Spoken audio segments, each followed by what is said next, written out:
নমস্কার বন্ধুরা, welcome to unicorn. তো গাইস, এই ভিডিওতে আমরা আবারও কথা বলবো আইপিএল অকশন নিয়ে। তো আইপিএল অকশনে যখনই কোনো টিম নিয়ে আমরা আলোচনা করছিলাম, অনেক জায়গাতেই কমেন্ট আসছিল যে এই প্লেয়ারটাকে এই টিম নিতে পারে। সেখানে কমেন্ট এটাই আসছে যে না, পাঞ্জাব নিতে দেবে না। তো পাঞ্জাব কি এতই বড় লোক? হ্যাঁ, অবশ্যই বড় লোক, 110 কোটি নিয়ে যাচ্ছে প্রীতি জিন্টা দিদি শপিং করতে। বাট সেই জায়গাতে দাঁড়িয়ে পাঞ্জাব কি সব প্লেয়ার নিয়ে নেবে? পাঞ্জাবের দল কেমন হতে পারে, কি কোন কোন প্লেয়ারদের পাঞ্জাব মেনলি টার্গেট করতে পারে, সেখানে তাদের কত টাকা খরচ হতে পারে, সেই সব বিষয়গুলো নিয়ে আমরা এই ভিডিওতে কথা বলতে চলেছি। মেনলি পাঞ্জাব কিংস দলটাকে নিয়ে একটা আলোচনা হবে এবং তারা কোন কোন প্লেয়ারকে টার্গেট করে তুলে নিতে পারে, যারা অন্য টিমের টার্গেট লিস্টে থাকবে, সেটাও আমরা দেখব। তো চলো লাস্ট অব্দি ভিডিওটা দেখতে থাকো। আমাদের চ্যানেলে প্রথমবার এলে আমাদের চ্যানেলটিকে সাবস্ক্রাইব করে তার পাশের বেল আইকনটিকে অন করে দিও। তো মোটামুটি 110 কোটির মতো একটা অ্যামাউন্ট পাঞ্জাবের কাছে আছে। পাঞ্জাব দুজন আনক্যাপড প্লেয়ারকে রিটেন করেছে এবং 10 কোটির মধ্যেই, প্রায় 10 কোটিও লাগেনি, তারা কিন্তু শশাঙ্ক সিং এবং প্রভসিমরন সিং দুজন আনক্যাপড ইন্ডিয়ান প্লেয়ারকে রিটেন করেছে, যেটা তো আমি বলবো খুব ভালো ডিল। যে এই দুটো প্লেয়ারের যা কোয়ালিটি, 10 কোটির মধ্যে দুটো ফার্স্ট টিমে স্টার্ট করার মতো প্লেয়ার তারা রাখতে পেরেছে, যেটা ভালো ডিল। এর ফলে কিন্তু 110 কোটি টাকাটা পাঞ্জাবের জন্য অনেকটা বেশি। মানে 110 কোটিতে তাদের ফার্স্ট টিমের 9-10টা প্লেয়ার কিনতে হবে, ব্যাকআপ কিনতে হবে। তারা কিন্তু হাইলি স্পেন্ড করতে পারে আইপিএল অকশানে, তারা বেশি খরচাও করবে। কিন্তু ব্যাপার হচ্ছে যে তারাও তো চাইবে একটা চ্যাম্পিয়ন দল বানাতে, কারণ চ্যাম্পিয়ন হওয়াটাই আলটিমেট গোল। এবং সেই জায়গাতে দাঁড়িয়ে একটা চ্যাম্পিয়ন দল বানাতে গেলে তাদেরও খরচা হবে। সেখানে দাঁড়িয়ে রিকি পন্টিং যেহেতু পাঞ্জাবের কোচ হয়ে এসেছে, আমার তো মনে হচ্ছে একটা কিন্তু অজি কানেকশন আমরা আর কি পাঞ্জাবের দেখতে পেতে পারি। রিকি পন্টিং সেটাই করার চেষ্টা করবে এবং সেখানে বেশ কিছু নামি অস্ট্রেলিয়ান প্লেয়ার কিন্তু পাঞ্জাব কিংসের র্যাডারে থাকবে, যারা অকশানে আছে, যাদের মধ্যে কিন্তু মিচেল স্টার্ক, তার জন্য পাঞ্জাব অল আউট যেতে পারে। জেক ফ্রেজার ম্যাকগ্র্যাক, তার জন্য পাঞ্জাব অল আউট যেতে পারে। মার্কাস স্টয়নিস টাইপের প্লেয়ারের জন্য কিন্তু পাঞ্জাব অল আউট যেতে পারে। আমার তো মনে হচ্ছে যে পাঞ্জাব এবং দিল্লির মধ্যে বেশ কিছু আমরা ভালো বিডিং ওয়ার দেখতে পেতে পারি, যেখানে পাঞ্জাবও শ্রেয়াস আইয়ারের জন্য যেতে পারে, দিল্লিও যেতে পারে। ঋষভ পন্থের জন্য পাঞ্জাব যেতে পারে। ক্যাপ্টেন হিসেবে পন্থ অথবা আয়ারের মধ্যে একজনকে পাঞ্জাব তুলছে, এটা গ্যারান্টি দিয়ে বলা যায়। এবং জেক ফ্রেজার ম্যাকগ্র্যাক, তাকে নিয়েও কিন্তু দিল্লি পাঞ্জাবের লড়াই হতে পারে। এবার ব্যাপার হচ্ছে অর্শদীপ সিং, তাকে পাঞ্জাব কি আরটিএম করতে চলেছে? অর্শদীপ দেখছিলাম নিজের ইনস্টাগ্রাম থেকে পাঞ্জাবের সব ছবি টবি ডিলিট করে দিয়েছিল যখন তোমার রিটার্ন করেনি। বাট পাঞ্জাবের কি থট প্রসেস থাকছে সেটা একটা দেখার বিষয় হবে। তবে অর্শদীপ সিংকে রিটার্ন না করা, তাকে আরটিএম যদি করতে যায়, সেখানে আমার মনে হয় না অর্শদীপকে আর 18 কোটির নিচে পাঞ্জাব পাচ্ছে। ওরকম 18 কোটির মতো একটা অ্যামাউন্টই অর্শদীপ সিং চলে যাবে। মানে লাস্ট যে সাউথ আফ্রিকার সঙ্গে ম্যাচটা হয়েছিল, ওই ম্যাচে যদি ওই স্পেলটা না করতে হয় তো ওরা 1-2 কোটি কম হতে পারতো। বাট ওই স্পেলটা করার পর তার দাম মোটামুটি 17-18 কোটিই যাচ্ছে। সেখানে পাঞ্জাবের কি থট প্রসেস থাকে সেটা একটা দেখতে হবে, যে তারা যখন আর কি 18 কোটিতে রিটেন করেনি, যদি 18 কোটি মতো অর্শদীপ সিংয়ের দাম যায়, তারা কি আরটিএম করবে, সেগুলো দেখার বিষয় থাকছে। বাট মোটামুটি ধরতে পারো পাঞ্জাবের কিন্তু এই টাইপের প্লেয়ারদের কিন্তু ভালো রকম খরচা আছে। যেমন ফার্স্টেই ওপেনার হিসেবে জেক ফ্রেজার ম্যাকগ্র্যাককে পাঞ্জাব চাইবে, সেখানে দিল্লির সঙ্গে তাদের একটা লড়াই হতে পারে। 12 কোটি 13 কোটি কিন্তু জেক ফ্রেজার ম্যাকগ্র্যাক সেখানে চলে যেতে পারে। 10 কোটি থেকে 12 কোটির মধ্যে একটা অ্যামাউন্ট তো পেতেই পারে, সেখানে একটা বড় অ্যামাউন্ট তাদেরকে স্পেন্ড করতে হবে। দেন যদি অর্শদীপ সিং এর মতো প্লেয়ারকে তারা ফেরাতে চায়, সেখানে 18 কোটি মতো তার জন্য ধরো স্পেন্ড করতে হবে যদি আরটিএম করতে চায়। মিচেল স্টার্কও প্রায় 15 কোটি যাবে। সেখানে মোটামুটি জেক ফ্রেজার ম্যাকগ্র্যাক, অর্শদীপ সিং এবং যদি মিচেল স্টার্ক, এই তিনটে প্লেয়ারের জন্যই তাদের মোটামুটি হয়তো 45 কোটি স্পেন্ড করতে হতে পারে। দেন তাদের ক্যাপ্টেন হিসেবে শ্রেয়াস আইয়ার অথবা ঋষভ পন্থ, সেখানেও তাদের মোটামুটি 20 কোটি স্পেন্ড করতে হবে মিনিমাম। পন্থ হলে তো 20টা টপকেও যেতে পারে, সেরকম একটা পসিবিলিটি দেখা যাচ্ছে। 55-65 কোটি, 4টে প্লেয়ারকে তারা তাদের মেন টার্গেট যারা থাকবে, সেরকম 4টে প্লেয়ারকে অ্যাকোয়ার করতেই তাদের 65 কোটি মতো টাকা কিন্তু বেরিয়ে যাবে।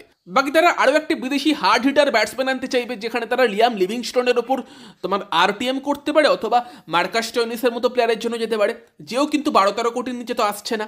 এবং তার সঙ্গে তারা যদি এবার আশুতোষ শর্মা অথবা জিতেশ শর্মার মধ্যে একজন ইন্ডিয়ান প্লেয়ারের ওপর আরটিএম করে, সেও 6-7 কোটি কষ্ট করবে, ধরো আরও 20 কোটি, সেখানে অ্যামাউন্টটা চলে যাচ্ছে 85 কোটি। তো পাঞ্জাবকেও ভেবে চিন্তে খরচা করতে হবে, তাদেরও কিন্তু মেন টার্গেট প্লেয়ারগুলোকে তুলতে ভালো রকম টাকা বেরিয়ে যাবে। এবার পাঞ্জাব ধরো এখানে 85 কোটি টাকাটা স্পেন্ড করলো, যদি একটু কম করেও ধরো, তারপরও 80 কোটির বেশি চলে যাবে সেই অ্যামাউন্টটা। 80 কোটির উপরের একটা অ্যামাউন্ট স্পেন্ড করে পাঞ্জাব পাচ্ছে ওই 6টা প্লেয়ারই। এবার অবভিয়াসলি পাঞ্জাব যখন টাকা বাঁচিয়েছে, তারা এরকম টপ প্লেয়ারদেরই টার্গেট করবে, তারা তো আর 1-2 কোটির প্লেয়ার টার্গেট করবে না। তো মেন প্লেয়ারগুলোকে যদি পাঞ্জাব তুলতে চায়, সেখানে তাদেরকে কিন্তু এই লেভেলের একটা অ্যামাউন্ট স্পেন্ড করতে হবে। এবং সেখানে গিয়ে লাস্ট অব্দি ফার্স্ট 11-এ সেখানে তো তারা কতগুলো জায়গা ফিল করতে পেরেছে। ওপেনার হিসেবে জেক ফ্রেজার ম্যাকগ্রাক, তার সঙ্গে প্রভ সিমরন সিং, দেন অ্যাজ এ নম্বর 3 শ্রেয়াস আইয়ার অথবা ঋষভ পন্থ, যাকে তারা তুলতে পারছে অ্যাজ এ ক্যাপ্টেন। দেন নম্বর 4 হিসেবে লিয়াম লিভিংস্টোন অথবা মার্কাস স্টোইনিস, অ্যাজ এ নম্বর 5 তোমার শশাঙ্ক সিং, 6 নম্বরে জিতেশ শর্মা অথবা আশুতোষ শর্মা, 7 ফাঁকা, 8 ফাঁকা, 9 হচ্ছে তোমার মিচেল স্টার্ক, 10 হচ্ছে তোমার অর্শদীপ সিং এবং 11 আর 12 ফাঁকা। তো সেখানে মোটামুটি তাদের প্লেইং 11-এর 8টা জায়গা কমপ্লিট করতে এখানে 80 কোটির ওপরের অ্যামাউন্ট বেরিয়ে যাচ্ছে। ওখানেও তারা আরও দুটো প্লেয়ারকে 10 কোটি মতো অ্যামাউন্টে কিনেছে, মানে 90 কোটির ওপরের মতো একটা অ্যামাউন্ট কিন্তু তাদের 7-8টা স্পট ভর্তি করতেই বেরিয়ে যাচ্ছে। এবং তারপরেই 27-28 কোটির মতো একটা অ্যামাউন্ট থাকছে বাকি টিমটা তৈরি করার জন্য, ব্যাকআপ নিতে হবে, এই নিতে হবে। সেখানে এমন নয় যে পাঞ্জাব চোখ বুঝে সব প্লেয়ারের জন্য বিট করতে পারে, তাদেরকেও তখন বাকি টিমটা ঠিক করতে হবে। সেখানে তারাও স্যাম কার্ডেনের মতো প্লেয়ারকে আর টার্গেট করতে পারবে কিনা বা তাকে আরটিএম ইউজ করে ফেরাতে পারবে কিনা সেই নিয়ে চিন্তায় পড়বে। কারণ স্যাম কার্ডেনের উপর যদি আবার 12-13 কোটি খরচা করতে যায়, বাকি তো টিমটার ব্যালেন্স নষ্ট হবে। একটা ভালো স্পিনারও চাই। সেখানে মোটামুটি 7 নম্বর জায়গাটার জন্য পাঞ্জাব কিন্তু একটা অলরাউন্ডারের খোঁজ করতে পারে। এবার যদি ধরো পাঞ্জাব অর্শদীপকে রিটেন করলো না, আরটিএম করলো না, ওখানে 17-18 কোটির মতো একটা অ্যামাউন্ট আমরা ধরছি। ওখানে যদি মোহাম্মদ সিরাজ টাইপের কোনো প্লেয়ারকে তারা টার্গেট করে, যাকে যদি 10-11 কোটিতে পায়, বা সামি টাইপের একটা প্লেয়ারকে টার্গেট করে, সেখানে তারা 7-8 কোটির মতো একটা অ্যামাউন্ট বাঁচাতে পারবে, যেখানে তারা স্যাম কার্ডেন টাইপের প্লেয়ারকে আবার অ্যাজ এ অলরাউন্ডার 7 নম্বর জায়গাটায় টার্গেট করতে পারে। তবে অর্শদীপের সঙ্গে গেলে সেখানে হয়তো পাঞ্জাবকেও তখন বাজেট নিয়ে চিন্তা করতে হবে যে স্যাম কার্ডেনের জন্য যাবে নাকি সেখানে মিচেল স্যান্টনার টাইপের প্লেয়ারের উপর ইনভেস্ট করবে, যেও অনেক বেশি হ্যান্ডি হতে পারে। তবে সেই ক্ষেত্রে কিন্তু লিভিংস্টোনের জায়গাটাতে পার্টিকুলারলি স্টয়নিসকেই চাই, কারণ স্টয়নিস সেখানে 2-3 ওভারের ফাস্ট বোলিং করে দেওয়ার ক্ষমতা রাখে। স্টয়নিসকে পেয়ে গেলে স্যাম কার্ডেনের জন্য নাও যেতে পারে, স্যান্টনারের জন্য যেতে পারে, তাকে অ্যাজ এ নম্বর 7 খেলাতে পারে। তারপরও হাতে মোটামুটি 24 কোটি মতো একটা অ্যামাউন্ট থাকবে, যেই অ্যামাউন্টে তারা কিন্তু ধরো একটা স্পিনারকে টার্গেট তো করতেই পারে। ইউজি চাহালের মতো যদি একটা স্পিনারকে টার্গেট করে, সেখানে 10 কোটি মতো সেও কিন্তু নিয়ে চলে যাবে। তো তারপর 13-14 কোটি হাতে থাকবে।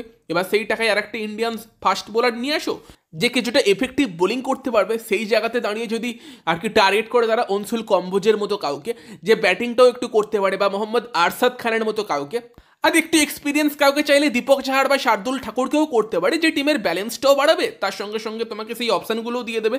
দেন তোমার হাতে আরও 8-10 কোটি মতো অ্যামাউন্ট থাকবে, যেখানে ব্যাকআপ কেন আর একটা এমন প্লেয়ার নিয়ে আসো যে অ্যাজ এ ইম্প্যাক্ট প্লেয়ার খেলতে পারে। এটা একটা ভালো ব্যালেন্স দল হতে পারে।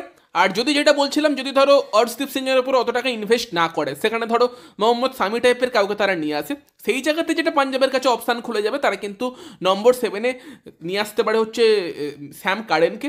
দেন দুটো প্রপার ইন্ডিয়ান স্পিনার আনতে পারে, যেখানে নম্বর 8-এ হরপ্রীত ব্রার অথবা রবিচন্দ্রন অশ্বিনের মধ্যে একটা আর কি ইন্ডিয়ান ফিঙ্গার স্পিনার নিয়ে আসতে পারে, সঙ্গে চাহাল টাইপের একটা কিন্তু রিস্ট স্পিনার ট্রাই করতে পারে, এবং কোনো একজন ইন্ডিয়ান প্লেয়ারকে সেখানে তারা অ্যাজ এ ইম্প্যাক্ট প্লেয়ার নিয়ে আসতে পারে। এটাও একটা স্ট্র্যাটেজি হতে পারে। তো দেখা যাক সেখানে পাঞ্জাব কিংস কীরকম স্ট্র্যাটেজিতে দল বানায়। তো মোটামুটি পাঞ্জাবের নিজেদের টপ কিছু প্লেয়ার টার্গেট থাকবে।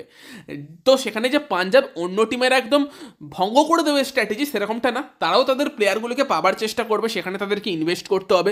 মার্কেটেই পাঞ্জাবের অনেক টাকা হাত থেকে বেরিয়ে যাবে, তারপর যে পাঞ্জাব একদম বিশাল বড়লোক হয়ে স্পেন্ড করতে পারবে সেরকমটা না। তবে হ্যাঁ, কিছু কিছু ক্ষেত্রে অপোনেন্টের টার্গেট পাঞ্জাব ভঙ্গ করে দিতেই পারে। যেমন যদি জেক ফ্রেজার ম্যাকগ্রাককে দিল্লি তুলে নেয়, সেখানে পাঞ্জাবের নজরটা কিন্তু ফিল সল্টের মতো প্লেয়ারের দিকেই পড়বে। সেই সব জায়গাগুলোয় পাঞ্জাব অবশ্যই সমস্যার সৃষ্টি করতে পারে, বাট স্টিল তাদেরকেও কিন্তু একটা কোয়ালিটি দল বানাতে গেলে টাকাটা একটু খোলা হাতেই খরচা করতে হবে। অবশ্যই তারা বেশ কিছু বড় বড় প্লেয়ারকে তুলে নেবে, বাট সব প্লেয়ারকে তুলে নেবে সেরকমটাও না, যেরকমটা অনেকে মনে করছো। তো সেই জায়গাতে দাঁড়িয়ে তোমাদের পাঞ্জাব দল নিয়ে কীরকম বক্তব্য? এই টাইপের একটা দল কি পাঞ্জাব বানাতে পারে, কি মনে হচ্ছে কমেন্টে জানিও। ভিডিওটা ভালো লাগলে ভিডিওটাকে লাইক করে দিও, শেয়ার করে দিও। আমাদের চ্যানেলে প্রথমবার এলে আমাদের চ্যানেলটিকে সাবস্ক্রাইব করে তার পাশের বেল আইকনটাকে অন করে দিও। তো চলো গাইস, এই ভিডিওতে এই পর্যন্তই। Bye bye.